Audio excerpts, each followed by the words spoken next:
বিয়ের পূর্বে কোন মেয়ের সাথে কথা বলবি না, খবরদার, তোর যোগ্যতা নেই ওর সাথে কথা বলার। তুই কে রে?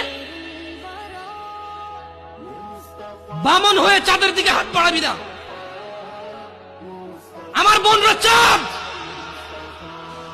ওয়াল্লাহি যেদিন ইসলামী শাসন আসবে, যেদিন ইমাম মেহেদী আসবে, যেদিন ঈসা আলাইহিস সালাম আবার আসবে, ওনার বোনদের উপর যারা হাত দেবে উনি হাত কেটে ফেলবে।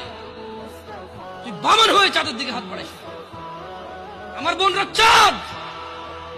ইসলাম মেয়েদেরকে চাঁদ বলেছে আর তোকে বামন বলেছে। বেটা তুই বেটা ছেঁড়া খাতা শুয়ে লাখ টাকার স্বপ্ন দেখিস, বিয়ের আগে মেয়ের গায়ে হাত দিস। তোর সাহস কত? তোর সাহস কত?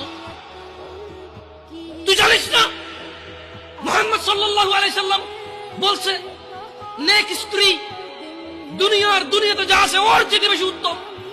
তুই কি করে ওর গায়ে হাত দিস বিয়ের আগে? তোর সেই যোগ্যতা আছে বল?